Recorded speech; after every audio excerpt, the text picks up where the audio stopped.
All right, let's get some background music here.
All right, so let's see what we've got here. Oh, it's my buddy House. Bring you up to stage. Hey, Gwen's here. Oh my goodness. Being lonely. Yeah, just listen to some background tunes by myself. I wait for my friends to come hang out. Here, I can make this a little bit quieter. Oh no, quit raise your hand.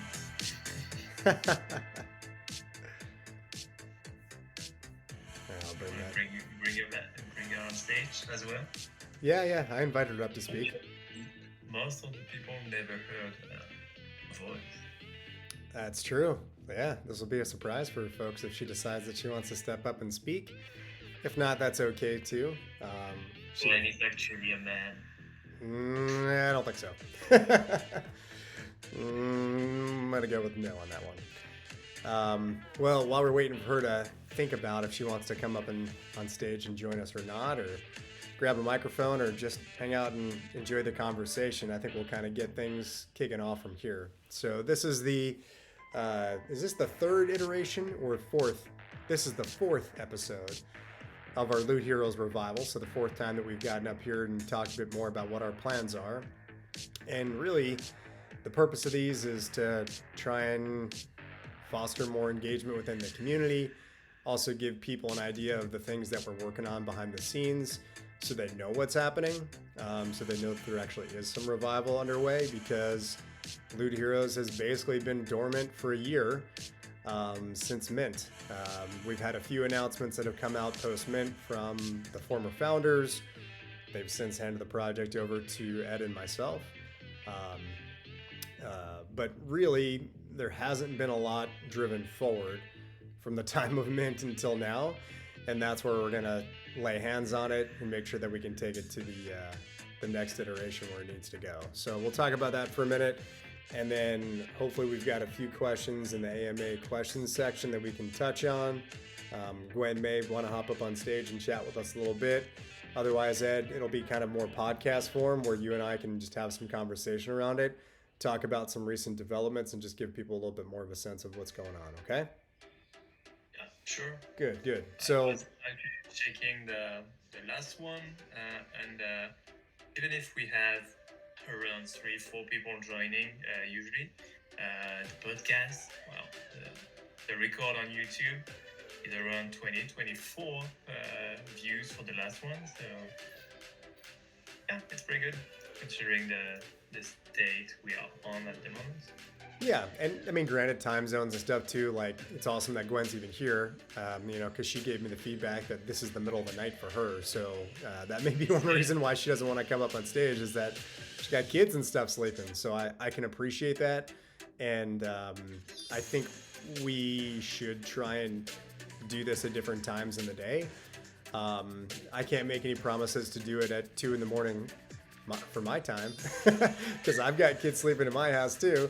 But I'll definitely try and change up the time of day. Maybe I'll try and do one like right now it's 2:30. Hey, Step by Step. Right now it's 2:30 in the afternoon for me here in St. Louis. But maybe I'll do one at 9:30 in the morning or something like that. Another morning to try and break it up a little bit and get some different time zones. Anyhow, It's 7:30 in the morning for Gwen's time. yeah. Which, I mean, I could think about 7:30 in the morning in my household. I mean, the dog wakes me up at like 6:30 usually to 7, somewhere in that range. Our youngest, who's a little bit over than 1 year old, she starts waking up around that time. Then I start waking up the other ones, the 4 and the 6-year-old, to get ready for school. So it is a suboptimal time in my household. I can only imagine it's the same for Gwen. But okay, let's kind of dive into a couple of topics and go from there. And then certainly whatever Q&A we've got as well. We'll try and be mindful and pay attention to general chat. Yeah, she says she's just feeding and dealing with the kids at the moment. So there you go. So we'll try and pay attention to general chat. We'll look at the AMA questions to see what's going on there that we may not have mentioned or covered from last time. But from my standpoint, the couple quick updates that I want to provide, and we'll just kind of talk high level, is, okay, number one, who do we have working on the project? So it's always good to reiterate that. Myself, Josh, and then Ed are kind of the two new founders, I guess you could kind of call us, or the two leaders of the project now. And then underneath us, we've got a few people that are helping from a development standpoint. So in reality, we really have 3 main developers that are assisting us. And 2 of them are really getting their hands dirty on a day-to-day basis. The third one is kind of more overseer, kind of our chief technology officer, making sure that we're not making any mistakes, because neither Ed or myself have really technical background in coding. We certainly don't have any technical background in coding specifically on the Solana blockchain. So we've got 2 main developers that have extensive experience on the Solana blockchain. And then our third developer has extensive experience in kind of building out games in related to Unity, which is where our game exists. But then also some other things that we'll get into and talk about today is, we're going to want to build this game out beyond just a web browser platform. We're going to build it into a mobile platform as well. We want to get put in the Apple Store, the Google Play Store, and other things that we're going to do to drive this forward to bring more people into the community that have nothing to do with NFTs, right? So that's another topic in of itself, but that's just high level kind of who the folks that we have that are working on the project. And then some of the things that they're immediately focused on and that Ed and I have tasked them with has been, number one, reconnecting all the broken bits, right? So if you go on to, the lootheroes.io website right now, not all the components work like they used to. That's for a couple different reasons, but that's fine. We don't need them to work right now. The one aspect that still does work, which is important, is the dungeons. So if you went to like lootheroes.io/dungeons, you can actually play the game. Now, we've already iterated a couple versions beyond what's available on this website, on our private website, where we're doing more testing and building. But as it stands at the moment, you could just, introduce a friend /dungeons on that Loot Heroes website, and voila, they're off and running and they're playing the game. Fantastic. So beyond connecting those broken bits, what comes after that? Well, once those broken bits are reconnected, you can unstake your heroes, you can restake your heroes. Currently, we still have loot running. So in the background, for anybody who still has heroes staked, I still have like 50. I'm accruing loot, which is another topic that we need to talk about because there's an insane amount of loot out there. It's like 1.7 trillion, I think the last that I looked at it, which is too big, and we need to figure out a way to reduce that. We'll get to that too. But beyond the broken bits, going back there, the next steps are getting a live PvP version and a live PvE version. And if you think about the PvE version that's available right now on that /dungeons website, it's open architecture. You can play any dungeon that you want. You could go in the fire dungeon, you can go in the ice dungeon, you can go in light or darkness. That's not how it's meant to be. And so once we get that PvE back into its regular form, it's a daily rotational dungeon. So we haven't put out exactly the schedule, and I don't even remember off the top of my head, but let's just say that day one is the Earth Dungeon. Well, on Monday, only the Earth Dungeon is going to be open. Then on Tuesday, let's say it's the Ice Dungeon. Well, then only the Ice Dungeon is going to be open. You shouldn't be able to play every single dungeon every day. And then we're also going to reduce the amount of energy, because right now you've got 100 energy, and it costs you 1 energy to enter each level of the dungeon. Well, you can basically just play as much as you want for free right now. We want to have limited free play. We want people to be able to experience the game, but then it also needs to go back to its regular format. And then beyond the PvP and the PvE, when we have those two things built out, we're going to have leaderboards. So active leaderboards that show you on a daily, weekly, and seasonal basis who's number one, right? And what is the stack rank there? And why the heck are we going to do that? Well, we're going to start to actually pay people out in real USDC, some amount based off of, did they win that day? Did they win that week? Did they win that season?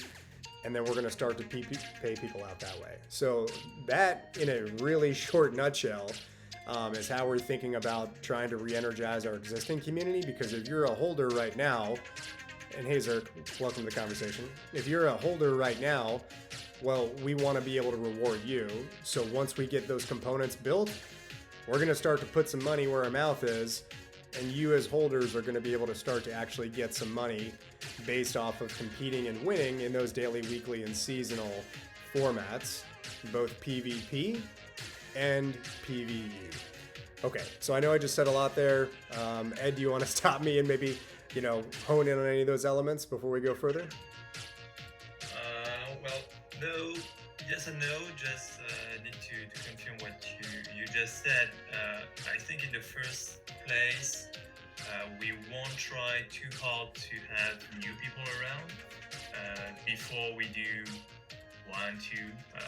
a few tournaments, especially for people who are already holders, so they can start getting some benefits before we try to bring a bigger crowd around. So it's very important for us because everybody's been waiting for 1 year, 1 year plus even. So yeah, that's really important. What you want in terms of technical side, we've not done huge progress the past week for many reasons, and one of them is that all used to work alone. So just like when you are working alone for anything, you don't add notes for the other people to understand your work. So our main developer, Rick, has been trying to take over things and is sometimes struggling a bit to find its way in the code because there is a lack of notes to understand everything. So R is really trying to help when we have any question and everything, but they still have this limited availability to answer, so it can slow things down a little bit sometimes. I know everybody's been waiting for over a year, so it's not a few weeks that are going to change anything for you guys, but just know that things can still take time, and that's also why we don't plan on any timeline at the moment, because it's still a bit blurry. I think we have all the elements back in our hands. However, sometimes we've seen that a few things, like just a layer or a few an icon or some small thing like this, were missing in the packages we received. So when this happens, it needs to be asked and requested to the former team.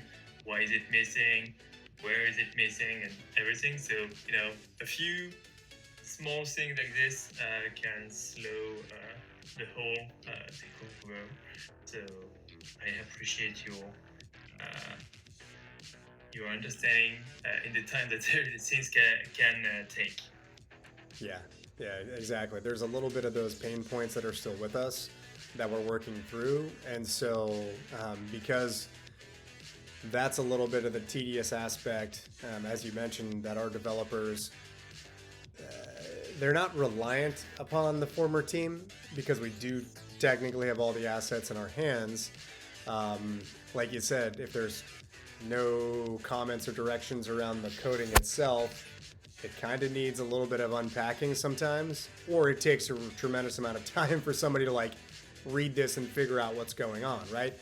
It's like walking up to a whiteboard and the whiteboard's full of mathematical equations and you have no understanding of what they're trying to do.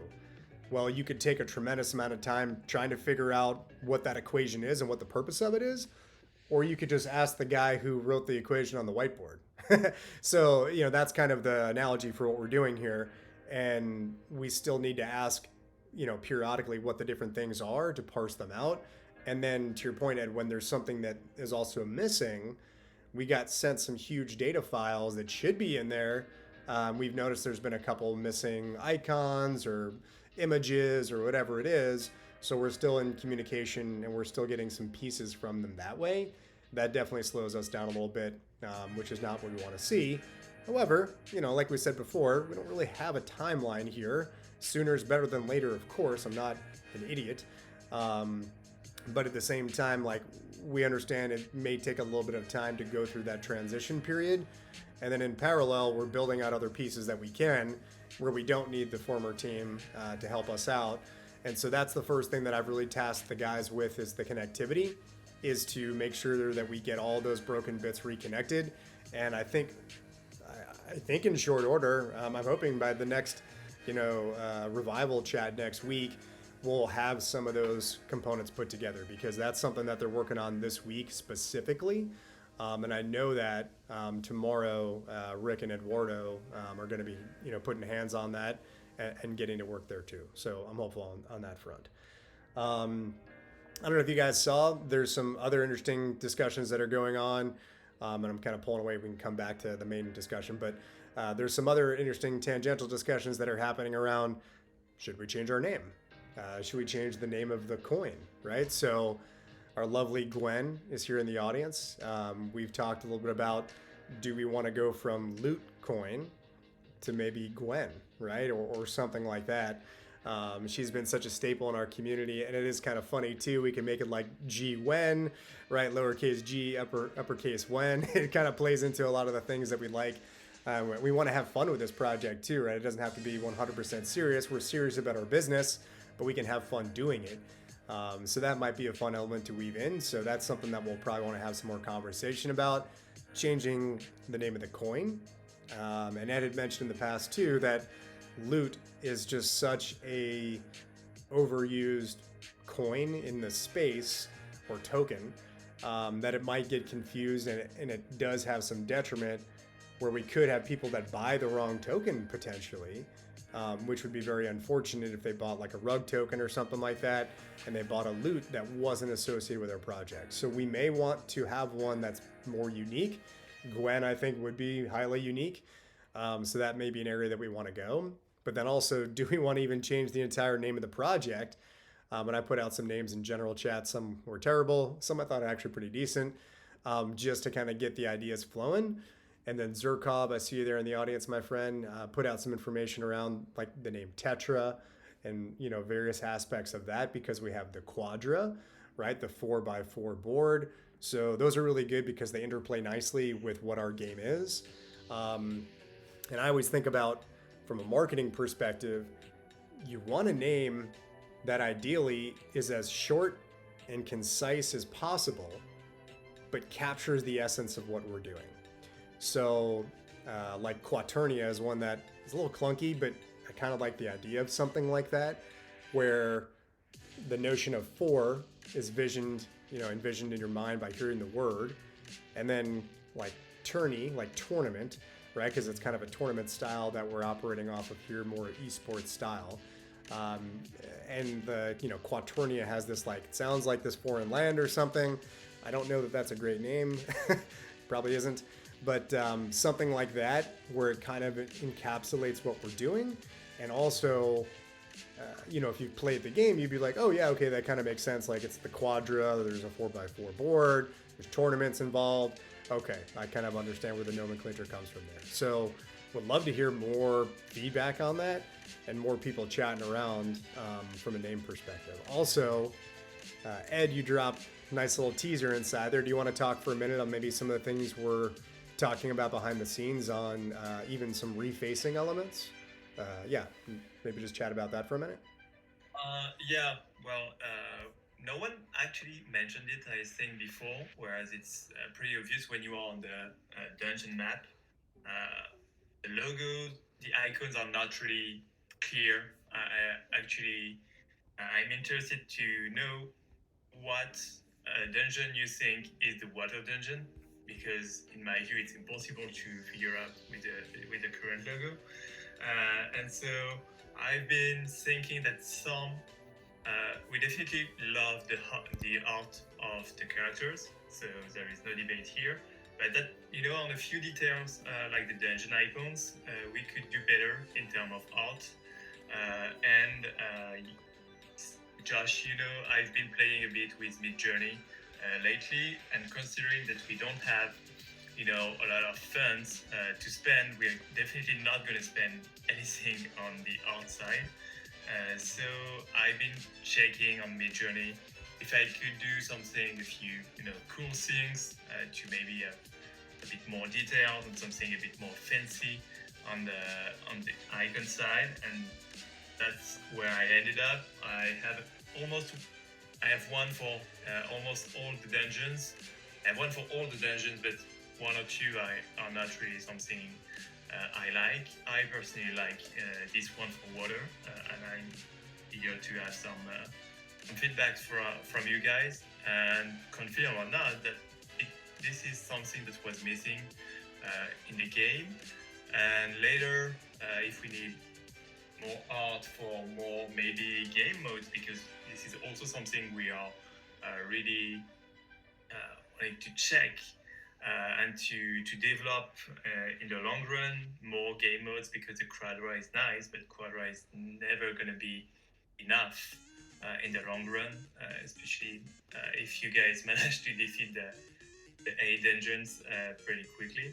So yeah, in terms of art, we are going to try to leverage AI because it's doing some great things, and this is for us the best option at the moment. Once again, with limited funds.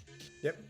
I think that's a good point. So, I've talked about before that we still have access to Kevin, who's right, one of the main founders, who handled all the art aspects of it and built some really beautiful elements, within the game. I mean, the heroes themselves are really stunning. On the art alone, this project should be doing much better than it is. Just on the heels of the art, he's done a phenomenal job. So we can absolutely leverage him to do some more things in the future, but he's not going to work for free. So without a budget, without revenue generating, I think those are future wants. They're not something we need to focus on right now. So yeah, we can use AI elements to maybe reface and do some things like icons that might look a little bit different. And it's also possible that we can take some of those elements and then still do some manual manipulation to the AI work to create it to be at the place that we want. We might just have to call in some favors from friends and family type thing, or do some work on our own. I mean, Ed, you're probably a bit more of an artist than I am in this respect, but I wouldn't say that I'm great at it. I've done some elements of artwork in my past, and I'm not an artist, but I do know some. So that could be something that we want to look at. But I'm sharing my screen here, and basically, to Ed's point, like when you look at these 8 dungeons, which one would you guess is the water dungeon? Well, the one that jumps out to me is the top one in the top middle of the screen, which is that like crystalline looking city with all those spires kind of coming up that look like, these brilliant, pink and purple and a little bit of blue crystals floating on the water. Well, that should be the water dungeon. Well, let's go click in. It's not. It's the lightning dungeon. So that's the first one that jumps out to me, that it would be water, but it's not, Oh, and I would have said it's like the wind dungeon, but there is actually no wind dungeon, right? Well, if you go to the bottom one, so the bottom one that's in the desert, which has this mountain looking icon with a sun above it, okay, you're like, well, what is that one? Ah, that's the wind dungeon. What? Well, okay, now I guess I kind of understand. All right, you're in the middle of a desert, and so it's windy potentially in the desert, and there's dunes. Okay, but the icon does not speak to that at all. It looks more like a hot day or a mountainscape. So you'd actually have to come over to this mountain on the bottom right, which, yeah, there's like a waterfall spilling over into a river, and this is the water dungeon. But that looks more like earth or mountain or like it doesn't speak to water. So there's water elements, but there's water elements in 3 or 4 different places on this map. So it's not abundantly clear. You want it to be very, very straightforward. I mean, we could literally just use the icons that are the element icons. That's one option, is we could do it that way. But Ed and I were thinking, well, hey, maybe let's have some fun with it. Do some AI art potentially, and then like you shared one in the general chat there in Discord, and you just shared that nice wooded one. Like, these are pretty sweet, so I think we could use them, and that's much more clear. Of like, okay, that's the Earth element dungeon, and the other ones will be a lot more clear as well. So yeah, that may be one aspect of things that we want to improve upon very quickly.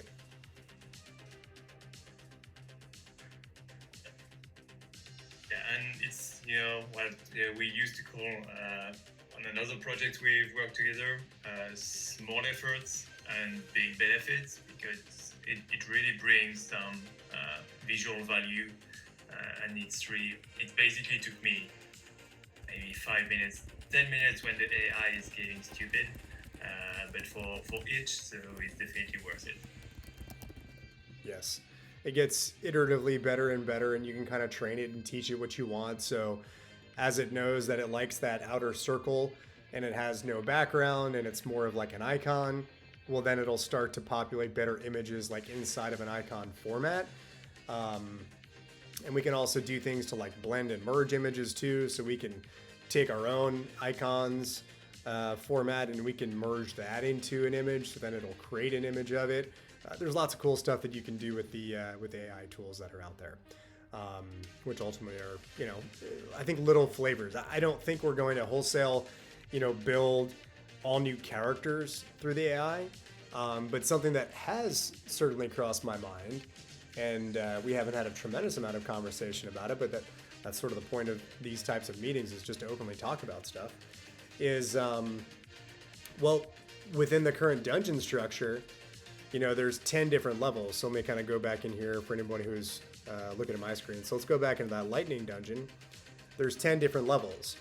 Well, after level 5, I'd like level 5 to be like a mini boss, for example. And so when you complete level 5, you might get a chance of a chest drop, right? Because you've defeated a mini boss. Well, wouldn't it be nice if that mini boss actually has some visual, so you can see some type of enemy that you're fighting, give it a name, right? There can be some story and some lore that's kind of started to build into some of this as well, because the aspects of the game that we've got are really fun and really cool game, but we should kind of gloss that up a little bit with a little story, a little lore, and put faces with enemies, because that's going to draw people in a bit more to have a little bit of a deeper immersion element to it. And there, when you get to level 10, well, there should be a boss, right? Well, that boss should have a name and a face and have some tie-in to the dungeon, right? So some type of like lightning monster or something like that in the lightning dungeon would make some sense. And I'm not necessarily saying they all need to be 100% driven by their elements, but there should be some tie into lightning. Like maybe it's a evil wizard who uses lightning or something, right? And I'm just talking off the cuff here, but those types of things are how we'd want to build out. And in the short run, maybe we would use AI for the elements of those art, because we don't want to necessarily go out and pay thousands of dollars out of our budget that we don't really have to get some of that stuff done. Our budget, to be very frank, our budget needs to be allocated to the development to get to a point where we've developed the tools necessary that we can start to generate revenue off of the project. We can build out those tournaments that I mentioned before. That needs to be the number one focus of everything that we do. And then Ed and I can work to market that, build more engagement within our own community and then outside our community. And then as we're generating revenue, sure, we can decide how we want to spend that. And maybe an element is more related to bringing Kevin back in, bringing O back in, and taking the AI variants of the bosses and creating them more in the true aspect of the art that he's done. So anyhow, yeah, I'm just kind of rambling more on the art front for a minute there, but let's see. Do we have any questions from anybody who's in the audience? Either feel free to chat about it in general. Oh, yeah, okay. Step by Step is requesting to speak. Yeah, man. Come on up and let's chat a little bit. How we doing? Hi guys. Hi, I'm doing great. How about you? Yeah, today's a good day. We had a nice Mother's Day weekend here in the United States. Ed was kind enough to remind me that I'm an ignorant American where Mother's Day is not the same everywhere across the world. I was like wishing him and, I was like, hey, make sure you say Happy Mother's Day to your mom. He's like, it's not Mother's Day here. Yeah, we celebrated on the 3rd of on March. In March. Yep, there you go. Yeah, so it's different. I was about to type the question, but you said that I can hop in. I just wanted to ask, have you done some recent research on how gaming is performing in terms of NFT in the NFT world? Because I know there are a lot of NFT games. How are they performing, and do they have activity? Have you done this type of research? Yeah, that's a very good question, and I'm happy I can dive more into that. Or Ed, did you want to have some comments? Well, I see your point, because the state of gaming in Web3 is really bad. Just be honest, it's really bad, and you have a lot of statistics, and you can see on Twitter that you have the bear market side, of course. During a bull market, you can start very shitty games, and it will potentially work.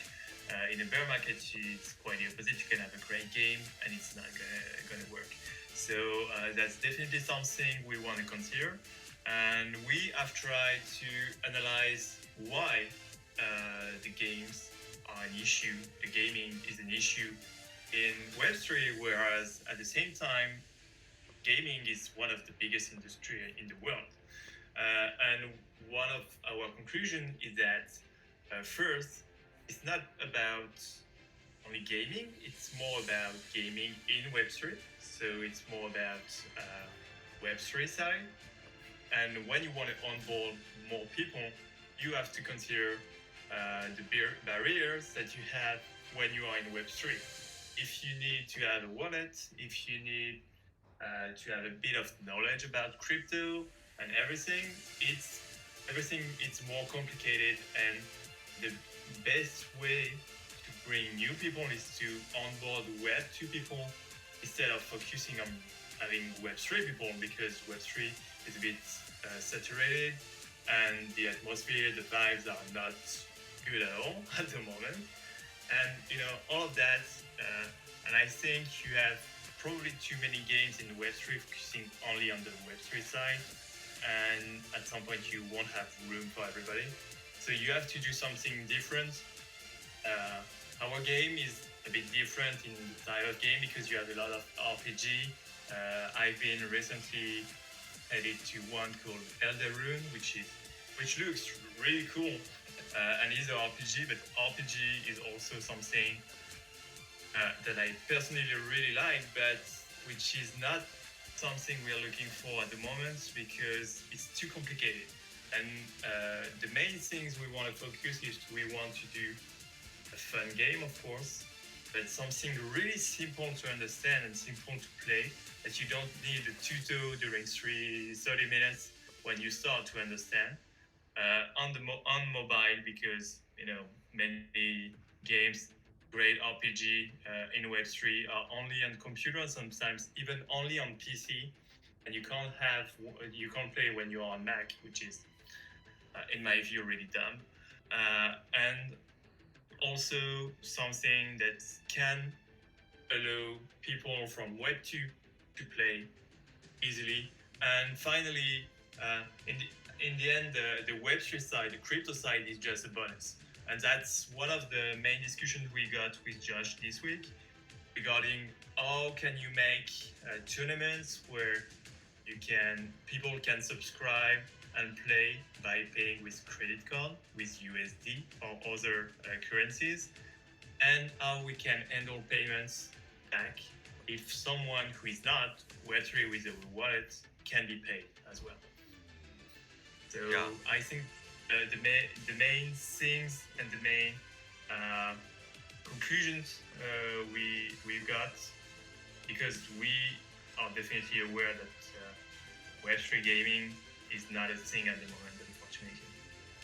Yeah, I agree with what you said about about NFTs not about games being not performing well right now in the current state of the market, and I explain it to myself with engagement. If you think about it, people in, if we can say, the bear market, people are not looking for engagement, but for maybe a quick flip, catching the hype and not staying in the projects. That's why you will see a lot of projects not having a lot of engagement in their channels, or as we say, they're sleeping, their community is sleeping. And I think with things going greener for the crypto market, and I think it will expand even more. And gaming is really one of the biggest biggest industries in the world. So it shouldn't be faded.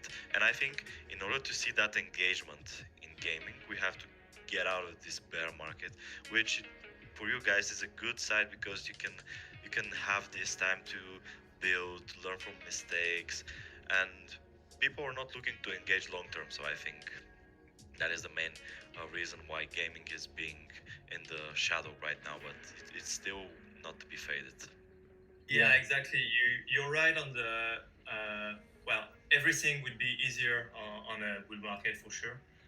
However, we also still believe that if you do things properly, you can do something in use the shaman. Yeah. Thanks, Ed. You can still do something on your during a bear market. However, you mentioned something else. You mentioned time, and gaming is time consuming for sure. And I think it's basically related to what we said in terms of we want a game which is easy to play, and at the same time which is not taking too much time. If you want, you can play 1-2 levels in the morning when you wake up. You can play 2-3 levels on your lunch break. It's not something that requires you to be focused on your computer 30 minutes or more in a row. So this is something which is really important. That it was a really dumb move. Was it? Was it? We'll see. We'll see. I just want to mention something. I don't know what are your thoughts on this, but I think play to earn games they can perform really well in the NFT world. If you think about Steppen, I don't know, have you been in the time around the Steppen NFT? Sure. Yeah. Yeah. Yeah. So they rewarded you on your steps, on how much you have been walking. So that was a really cool idea. So maybe that factor of being able to earn money by playing, I think that is maybe what can catch people's eyes. Yes and no.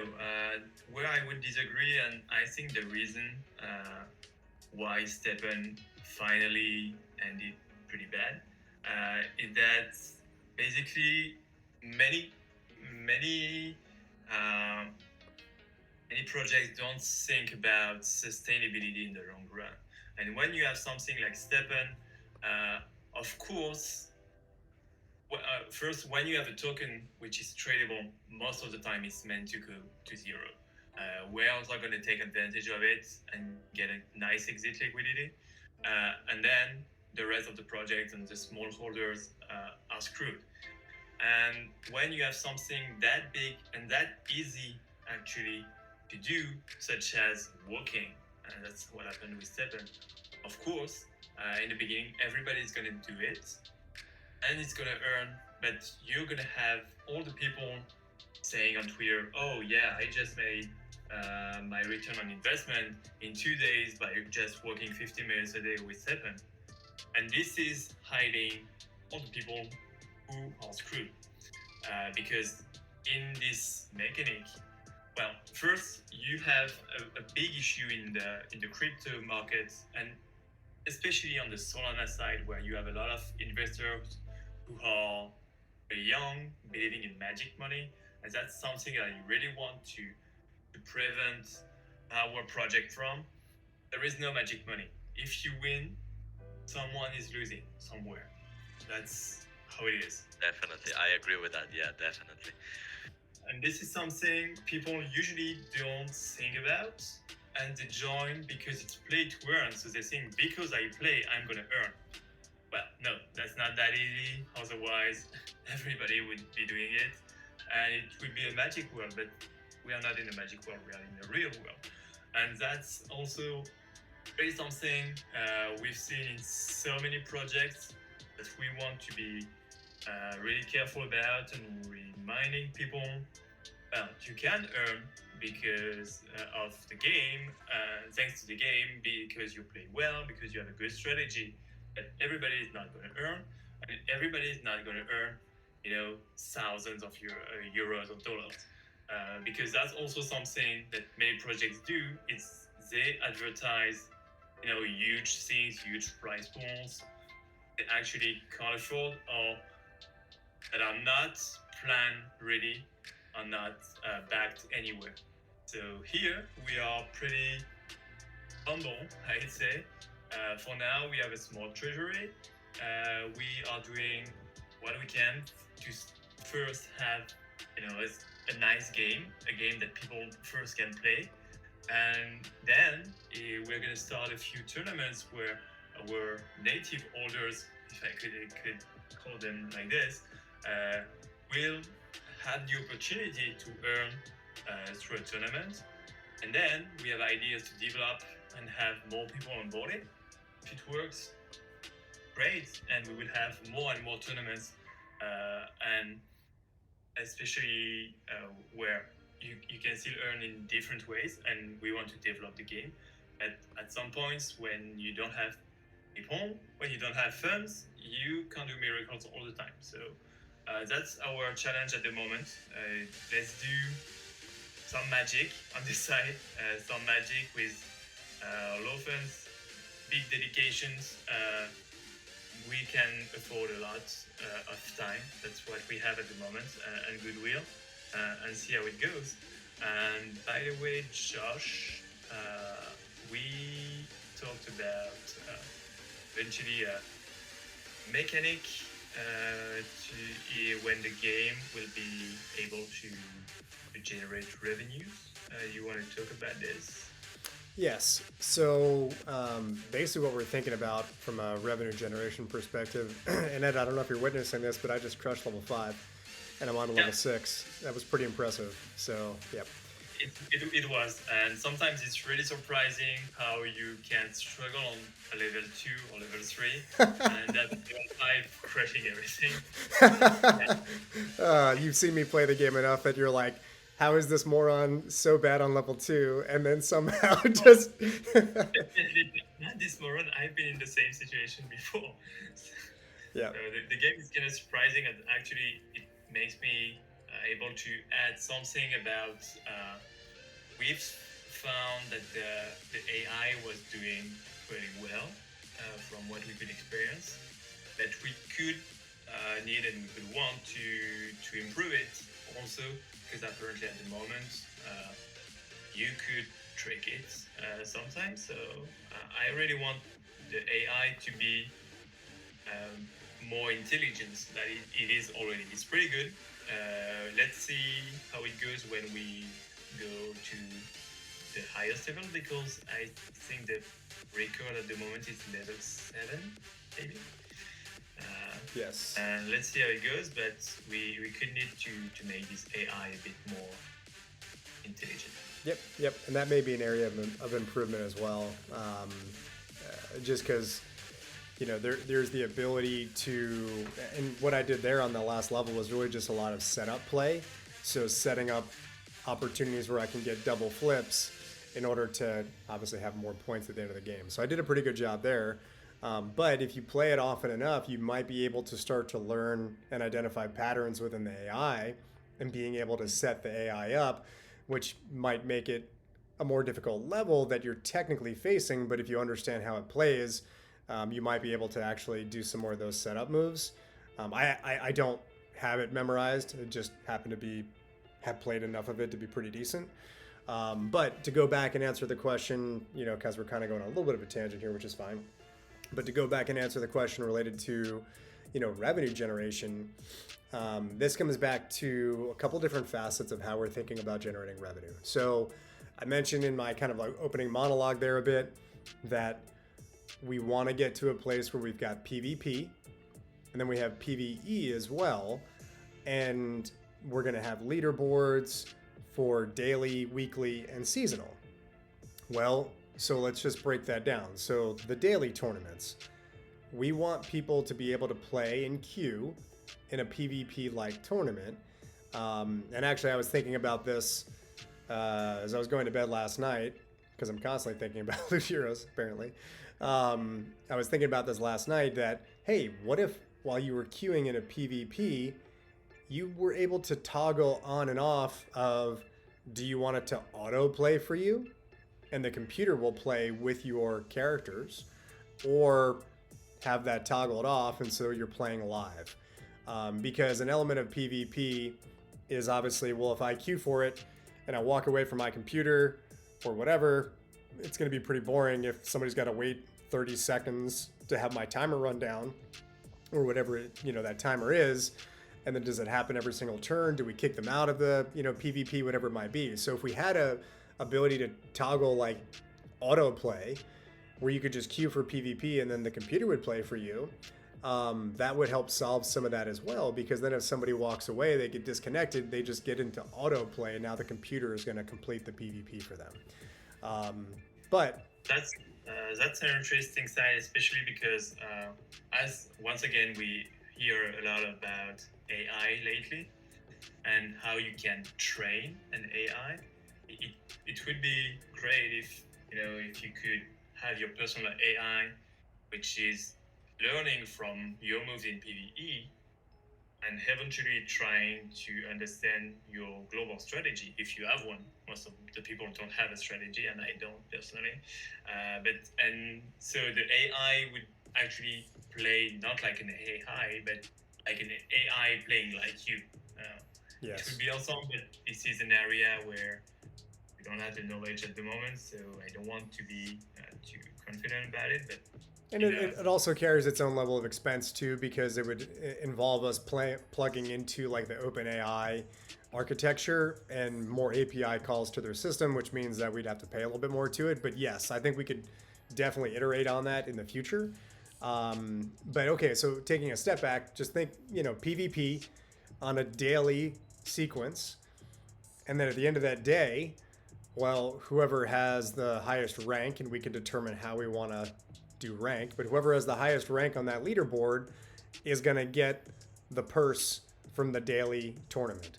Well, let's just say we set it up and it's, $10 guaranteed per day. So the team, us, we're fronting the $10. Well, there'd be two ways that people could actually engage in that daily PvP tournament. One, you have loot, or Gwen coin. Maybe we'll call it Gwen in the future. But for now, let's call it loot. So let's say you've got loot because you've been staking your heroes. Well, it's going to be free for you to compete for that $10 for the day because you've got loot. So all I have to do is pay some fixed amount of loot. Let's say it was even 10,000 because we have a lot of loot we need to get rid of, right?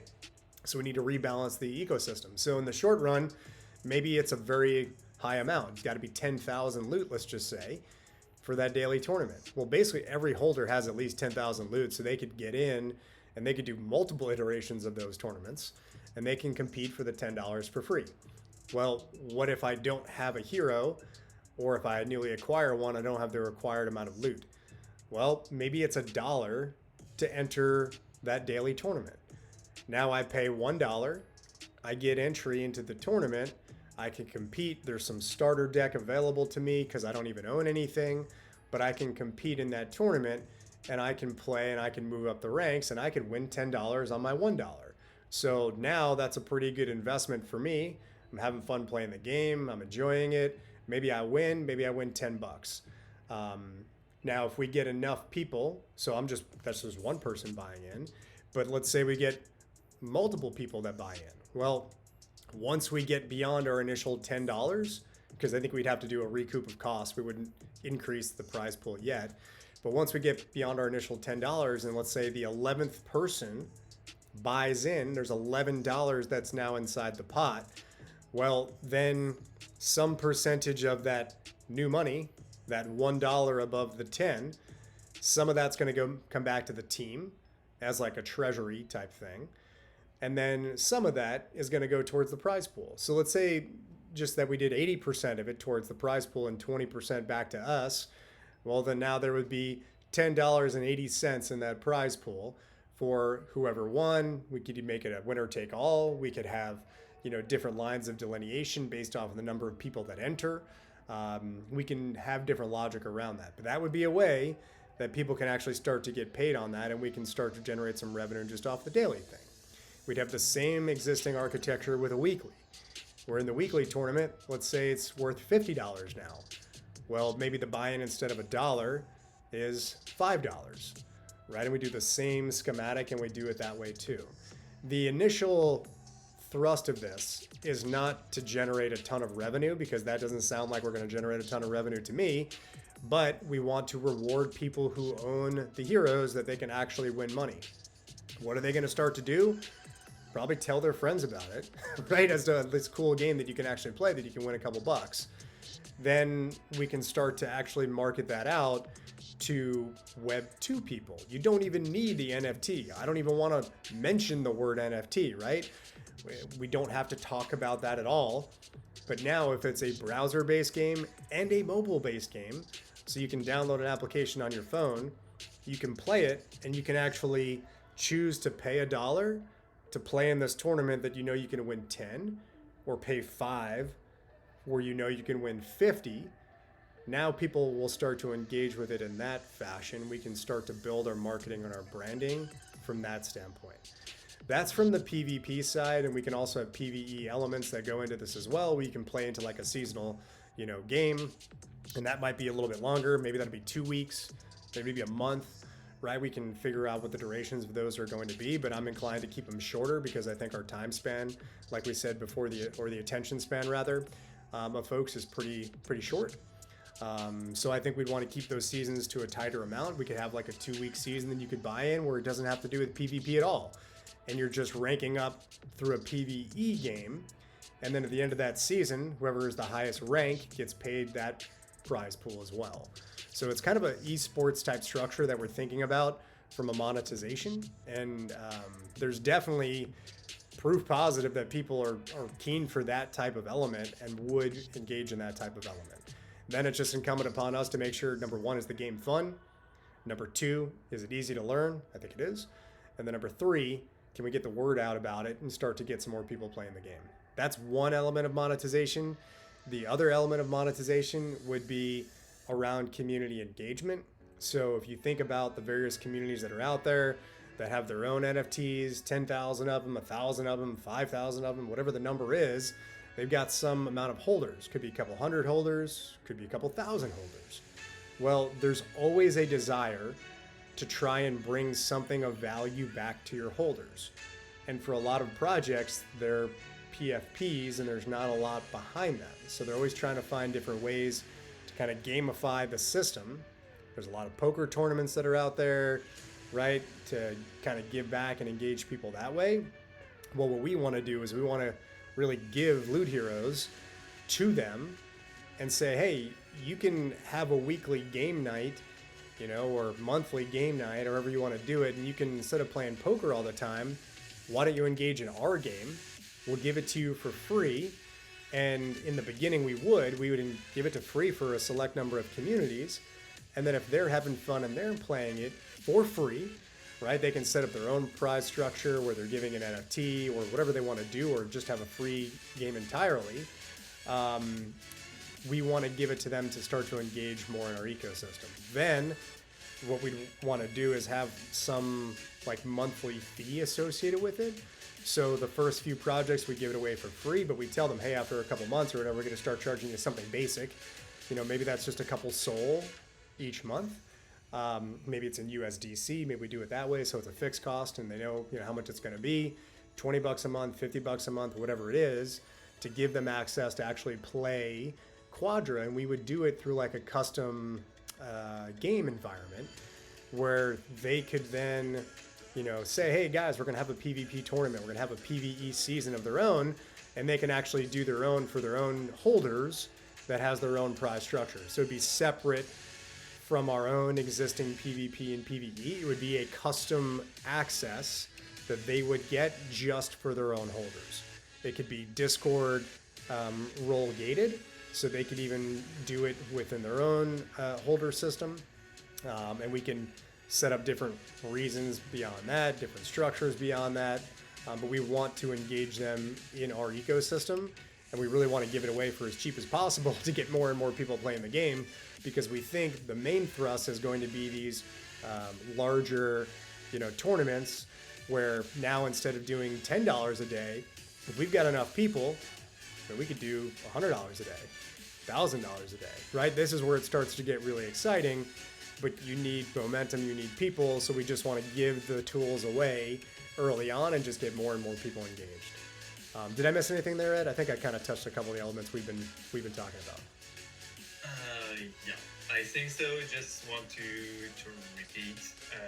That's when you mentioned that these extra dollars being split between raising the prize pool of the day or the week, and the team. The team means in this case the treasury of the project.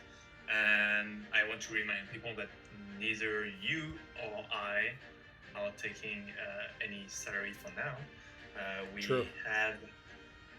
We have a few milestones that we want to reach before we get anything back from the project.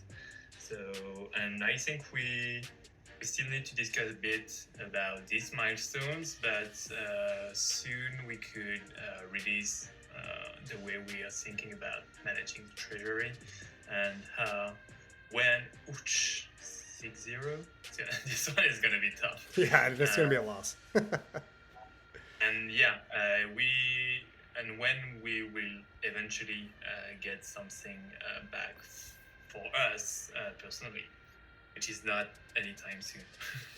Yep. Yeah. Exactly. We're not taking any salary. To be fully transparent, we've mentioned this a couple times that, we were actually quite pleased to see that the former team didn't just drain the entire treasury. So that's why, it's not a rug. They didn't rug. They just kind of ran out of enthusiasm for what they were doing based off of a less than successful mint, which is fine. From here, we're going to take it forward, but we're not taking any compensation on this whatsoever. The idea is that we can turn it into a model where we do make some money off of it, clearly. I'm happy to give, myself and my time, but at the same time, I think everybody would expect, yeah, you're working on it, like you should get some compensation on it too, if we're going to pour a lot of time and energy into it. But in the short run, all we're devoting our funds to is paying our developers because they've got expertise that we don't. If I was able to develop, I would do this on my own. I wouldn't pay anybody. But I can't do that. And I need people around me like Rick, like Ed, that are super helpful. So really, Rick and Eduardo are the two main developers that we're paying that are working on the project. Once we start to get some revenue, the goal is to build up our treasury where we have at least 6 months of runway to pay for things like our server costs and any other team costs that we're incurring there. So that's the first goal, is to build up our treasury. And at some point, we could do this already now, Ed. I mean, I'm happy to post our team wallet.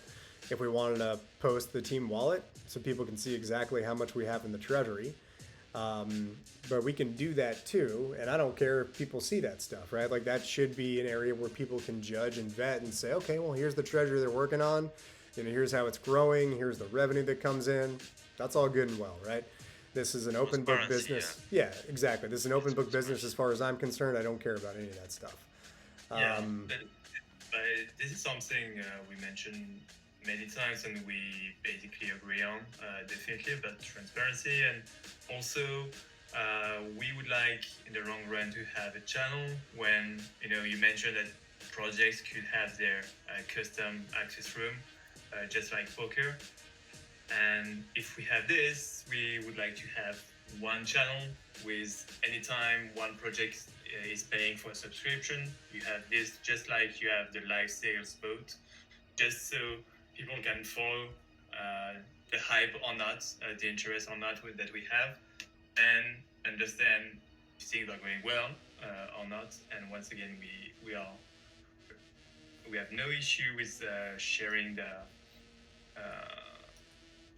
team's wallet, and also the way we are planning to use the funds and to split it when needed. Yep, exactly. So, from that standpoint, we want to be open book and open transparency. And then we'll talk about the different models that we've got and how much, revenue we're looking to get off of the different dollars that come in. I want as much of the money that comes into these tournaments, daily, weekly, seasonal, etc. I want as much of that as possible to go back towards the people that are playing. But we do have some milestones, and we are going to start to notch up our cut being larger and larger as it goes further down the road, because we're basically front loading everything we're doing with taking no money whatsoever. So we can get this to a place where it's really fun and exciting and people want to engage in it, and we're revenue generating. And then as we hit more and more milestones, well, we should start to be able to reward ourselves back again. And it's really the same kind of mechanic that a lot of teams use when they do like a token release, is they'll say, hey, we're going to release a token. We're going to make it public. People can buy into the token. And then there's some cliff vesting schedule for the team where then they can start to liquidate the tokens that they've got allocated for themselves. In this case, we're not doing any token, and Ed is very vehement on this, and I'm in agreement that a lot of these tokens are real shit coins and they're just a death spiral down to zero. So that's not really something we want to do. And I do love that even the loot token itself was a non-transferable, non-public token. It's meant to be a game token, right? So I don't know that we're thinking about like monetizing the game through a token. We want the token itself, Loot or Gwen, maybe Gwen. Yeah, I kind of like Gwen. Maybe we want our token to just be something that our holders can buy into these tournaments for free. And we also talked about other ways where you can use the token to buy gear, to improve your hero, right? We haven't really talked much about that today, but we want to have uses for the token. We don't necessarily want it to be like, hey, go buy this thing and speculate on it because you think the value of loot is going to go from like, 7/1000th of a penny to 8/1000th of a penny. It's like, dude, no, that's not what we're building this game for, is to build a shitcoin. We're building a game because we think it's fun. We think people want to engage in games. And to your point, step by step, like the gaming industry is huge. It's massive. Why? Well, games are embedded in our very DNA, in animal DNA. Like, we play games to learn things about the world. We play games to withdraw from the world sometimes, right? Because there's too many other things that are going on. But gaming is built into our nature and our DNA. And even people who aren't quote unquote gamers play games all the time, right? Candy Crush and other stuff too. And so we know that that's a fabric that runs through every single one of us. We just need to make sure that we're building the right game that is fun, is engaging, is easy to play, and there's monetization around it that also speaks to the fact of why people want to play Web3 games, is because they think, hey, this is a way that I can actually do something I enjoy. I can play games, but I can earn off of it too. So we talked about our earnings as, strictly coming through the tournaments, but there'll be other ways that people can earn through the game too. And that'll be through heroes and gear and such like that. But the primary source of earnings, to keep it very simple and very far away from the NFT land, frankly, to keep it very far away from that, is people can just go buy in, play, and then win, and then earn. like keep it very simple. It's eSports, man. Like, keep it as simple as that. You don't even need to own an NFT or a collectible or whatever you want to call it. You can earn just by playing this game alone through a Web 2 browser or a Web 2 app. Simple, end of story. I haven't heard someone explain games that well and why it's logical that they have been engraved in us from a young age. Really. I just wanted to ask, I just thought of an idea. Have you thought of having any, for example, it's not like gambling, but like DJing, like a DJ niche to your game, like some kind of cases or case opening that can happen for additional revenue stream. Like, for example, Counter-Strike. I know you're familiar with that game. It's far from what you guys have been developing, but for example, their case mechanic is bringing them $50 million a month. Yeah, maybe. It's pretty impressive. Yeah, impressive. So yeah, for example, maybe some kind of cases or some kind of chances people can take to earn more. Yes. So I know you're not one of the original members of our community, so this may be a little bit foreign to you, but we actually have 3 levels of chests that are built into the game already. So bronze, silver, and gold. Obviously, the higher the level chest towards gold, you get better drops. That's an area that we could use for monetization as well, where once these seasons get underway. So right now, I don't know if you're watching any of my screen at all or see me kind of playing these different levels, yeah, but I'm watching. Yeah. Oh, perfect. Okay, yeah. So each of them have different power ranks, right? It's very straightforward. Well, 3 faces up 3, okay, that's a draw, right? Now there's other elements here. So like the fire element made him beat my ice element, so that's why he beat me. But the easiest way to beat somebody is to have a higher number. Well, how do you get a higher number?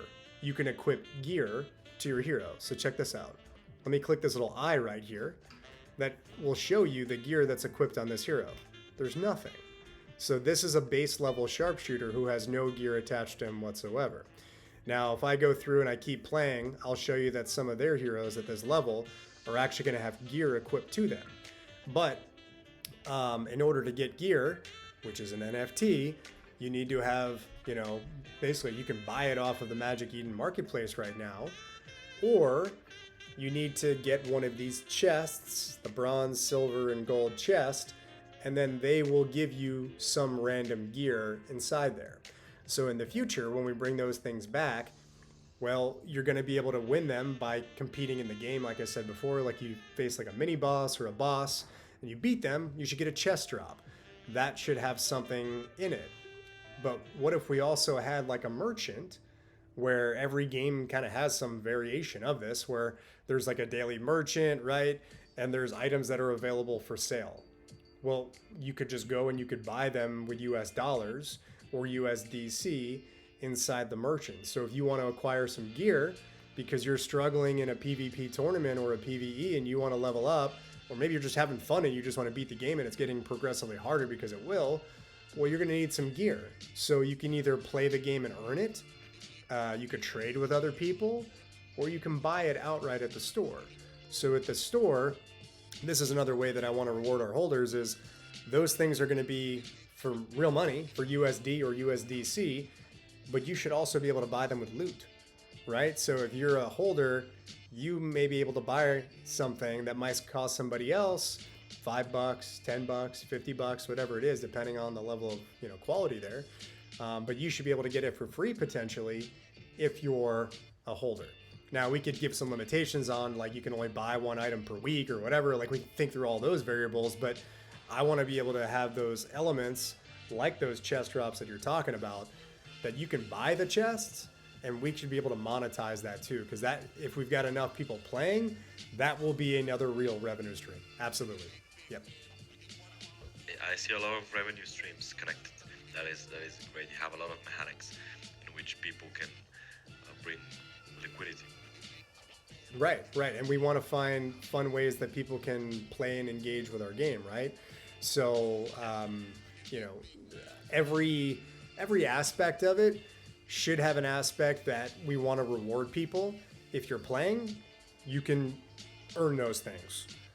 Or if you want to fast track it, you can buy those things too, right? A lot of the ways that, the monetization comes through like Fortnite is through skins, which are kind of like useless things.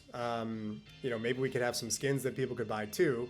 Maybe you can change the way that the board looks or whatever it might be. But we want to have functional aspects of, people playing the game that rewards them too. So yeah, I think the more aspects that we can build in, the better that's going to be. I especially like how the game is played. Really, that's really cool, man. With the points and the stuff, the fire trades, the water trades they have. That's so interesting, man. And that's only one game mode at the moment. It's the initial one, but considering Josh and I are not really on the dev side, what we can do in the meantime is to think about the next steps, because anticipation is always something very important. And we have a few ideas about various game modes, because Quadra is once again is great and easy to play, easy to understand, but at some point it won't be enough. So we have to anticipate this and to be able to offer new options and new type of game modes in the future. Yeah, that is what I have been talking with a lot of people around other communities. Marketing is especially hard for NFTs that have already been minted out, because how the hype is mainly focused around an NFT when it's launching, because people would like to do a quick flip, and in order to gain that attention back, it's really hard. Yeah, it's maybe one of the aspects that is resisting a lot of people from making the next moves, because they need to have some kind of advertisement, and they're figuring out, okay, do I need a marketing agency? What can the marketing agency do? Should we launch another collection to gain more liquidity, more money for the project? It's really a sideways move. And that's actually also one side where we are trying to do things differently. When you have D-Rug, but to make a D-Rug, you need to be rug first, and once again, there was no rug here. But when you have takeovers by the community, usually it starts with a new mint, because the new team has no funds and need funds. And that's something I was not really comfortable with, because the only people you have around are people who were there from the beginning and they already spent money in the project. So for me, it's not a good call to ask them for more money again. That's why we decided to do it without any new mints. And the good side is that we are not asking for any other money from the community, which is good. The bad side is then you have to work with a limited treasury, and that's the main challenge here. But once again, we are ready to dedicate time and energy to this. And I believe we've also found a few devs with goodwill to help, not for free, but for cheaper than what a dev would take usually, because they also have a real interest for the project, and they also are able to see that there is a potential and there is a long-term will here. Whoa, defeated level 7. There we go. Oh my goodness. I'm on to level 7. I think. I agree. I think many times, in many occasions, when you launch a new project to gain more liquidity, it angers the holders. Really, it's Yeah. it's something delicate to do. Well, if you need to start a Gen 2 at some point, it means you're not sustainable and you messed up somewhere. Except if you have bigger ambitions and a really brand new roadmap with something really bigger, because sometimes you're sustainable, but it doesn't mean you're doing a lot of benefits. You're doing benefits, but probably not enough if you want to start something really huge. But yeah, Gen 2 is not something we are really fan of. So, and that's also one main topic where Josh and I pretty much agree. So that's pretty good to be on the same page on these main topics. Yep. Like for example, there's a project that will not be named that is currently in distress, let's say. And behind the scenes, one of the conversations that some person who will not be named was pushing very vehemently towards was a new mint and a new launch. And it's like, WTF, all you're doing is just trying to, suck liquidity out of people to enrich your own pockets. And that's your answer for everything is, oh, we got to need another mint. We got to do another mint. It's like, no, man, if you need to do another mint, then your project is shit and there's nothing that's valuable about it, right? We want to build something that has value in and of its own right and has nothing to do with us needing to mint anything. So if we want to release more heroes in the future, which is an element of this, I mean, we talked about recruiting, and if you read the white paper, you can read about recruiting and how it's supposed to work. Well, it's not going to work that way. We're going to change the mechanism, and we're going to make where recruiting basically isn't a thing in the short run, and we need some serious reworking about that. And I've been upfront from the first revival that, like, some things are going to change, guys. I even told people, I was like, all that loot that you've been acquiring, I was like, I'm in favor of just annihilating all of it. I don't think we'll quite do that. But there has to be some things that need to change if we need to build a real vibrant ecosystem. So recruiting more heroes, until the eye, as far as the eye can see, is not a method for success, right? That's a hyperinflation devaluation of your assets. And so minting more or recruiting more is not something we want to do in the short run. And this is probably worth for a much longer conversation for another day. We'll probably wrap up soon because we've been going for a little bit more than an hour. But we do need to think about tying recruiting to the amount of new people that are coming into the ecosystem. And it basically needs to be demand driven, where people are like, there's not enough heroes in the marketplace. I need to be able to go buy a hero somehow. How do I do that? Well, that needs to be more demand driven and less supply driven, because that's what mints are. They're trying to find ways to get people to buy their supply. Of 5,000, 7,777, 10,000, whatever the number is, right? They're trying to find a way to market their supply so people buy it. Forget that, man. That's the wrong way of thinking about it. You need to create the demand that people want your supply, and then there's a constraint there and then you can offer the supply out to them based off of the demand that comes. So it's a completely 180-degree difference in philosophy, and a much healthier one, and a much more business driven one, which is where I come from, the business world, right?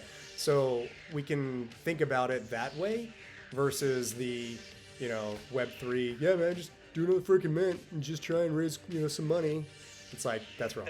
That's wrong.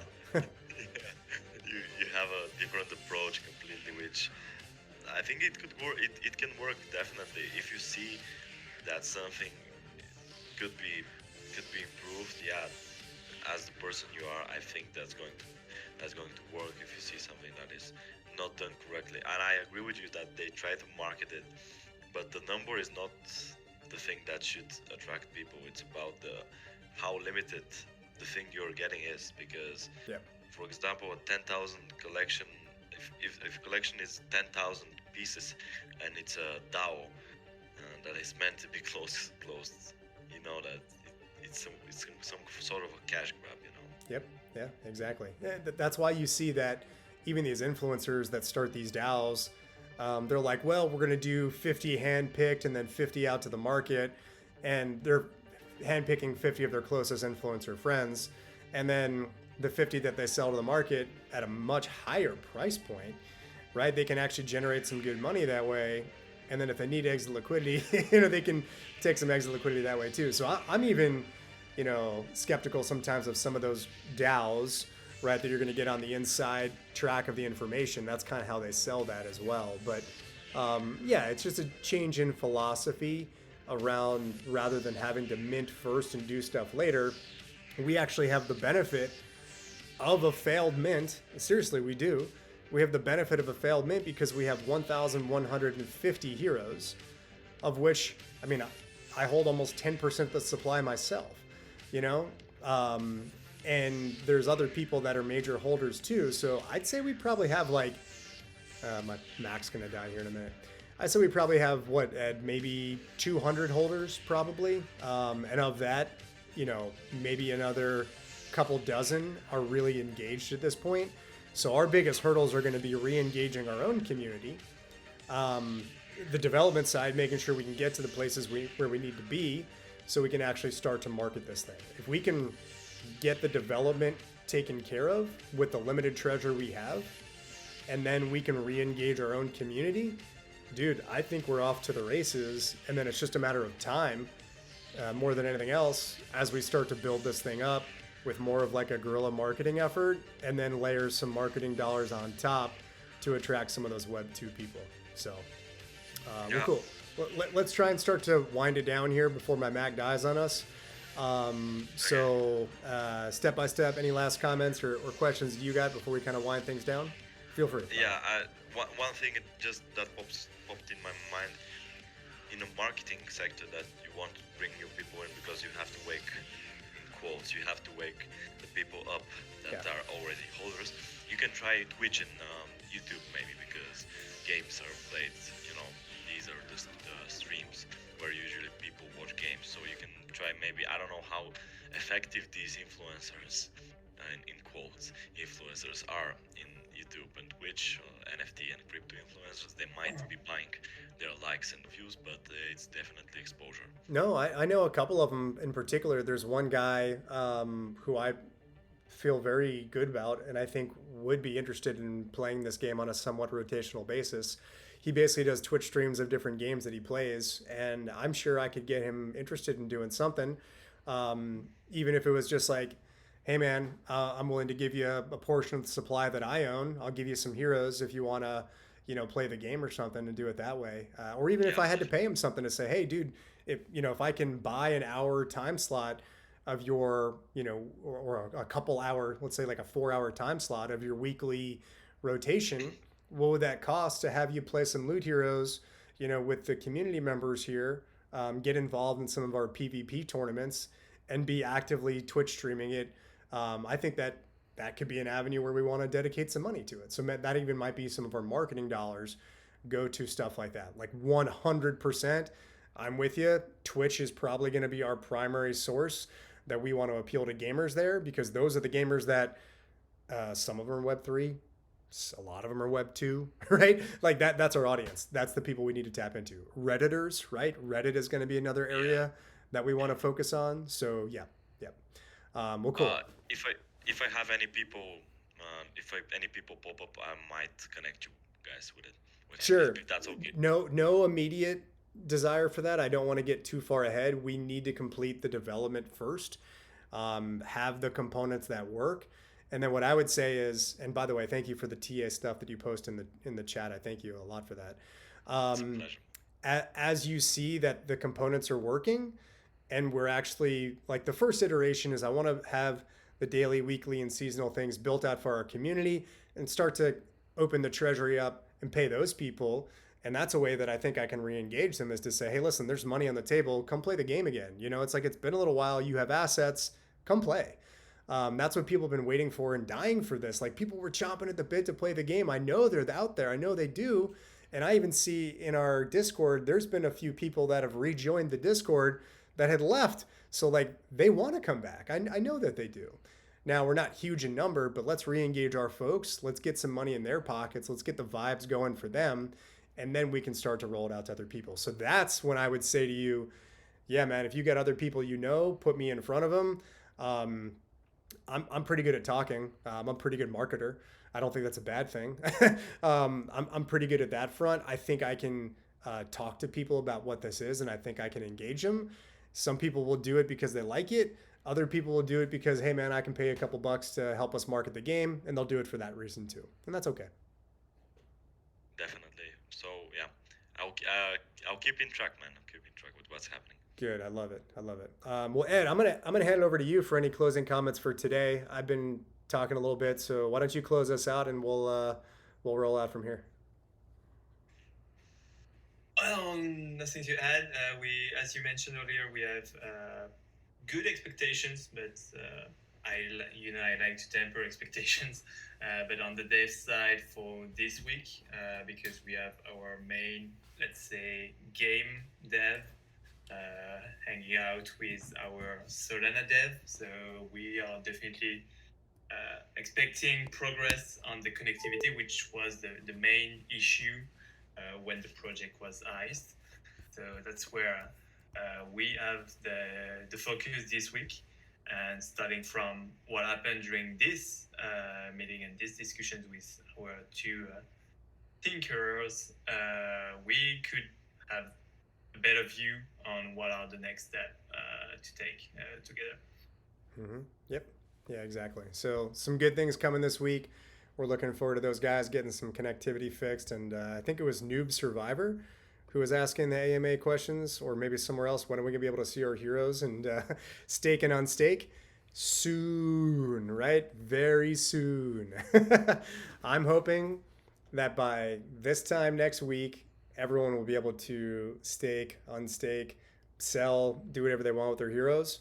Um, you might even find some buyers that start to pop up. I know in the hero NFT sales, I did a little bit of sweeping myself, but then I wanted to stop and give some other people an opportunity because obviously I know what I'm working on building. But then as more people get attracted or bought back into what we're doing too, it really is an opportunity because the heroes are darn right inexpensive right now that you can buy some other heroes. However, I mentioned this to Ed, and I do mean this quite seriously. There will come a day where I'm just going to buy up like all the supply, and I might start with the necromancers and the archangels because those are our 3-star heroes, and I kind of want to corner the necromancer market. I've got a couple of them already. I think, what did I tell you, Ed? I've got maybe 6 archangels and I think 3 necromancers. I think it's something like that. I've seen that, and I still have no archangel. I think, yeah, I still have none. So this is definitely going to be a problem. But at some point, I'm personally a smaller holder with let me count 12 on the first page, 12, 16, 17 heroes. Still pretty good. But I'm also open to bring some into what we could call the project treasury, but the NFT treasury, because for now in the treasury we have basically Solana and USDC. And at some points, we will need to add a few characters in it, NFTs from Loot Heroes, maybe from also the projects that will need to be discussed. But we will also have some heroes to win in some prize pool sometimes. Need to be defined exactly, but that's also an idea, of course. Yep, yep. Well, hey, I'll make the commitment that if we're getting closer to revenue generating or actually generating revenue, I'll start donating my heroes. Yeah, back. That's certainly something I want to do. But I need to keep a staple so I can actually compete and beat you guys first. That's the first thing on my mind. Is I didn't win our prior PvP tournament. And I was kind of pissed about that. I got to the championship and I lost to Esicron, so that still chaps my butt a little bit. I want to beat you all. That's where I came into the community from, and I still want to do it. So I'm a competitive guy. Many of you guys know that. All right. Well, cool. Thanks for everybody who attended step by step. Thank you for coming up on stage and chatting with us a little bit too. I'm always happy to have me and Ed talk about the project and where things are at, but it is nice to get some community engagement. That's the purpose of these things. So we'll keep going there. Gwen, thank you. Big thank you to you as well. I know that you got your household and stuff going on there too. So thanks for popping in when it's early in the morning there. We'll shut it down from here. Thank you guys. And I will see you next week for episode 5 of the Loot Heroes Revival. All right. Peace, guys. I got. See ya. See ya.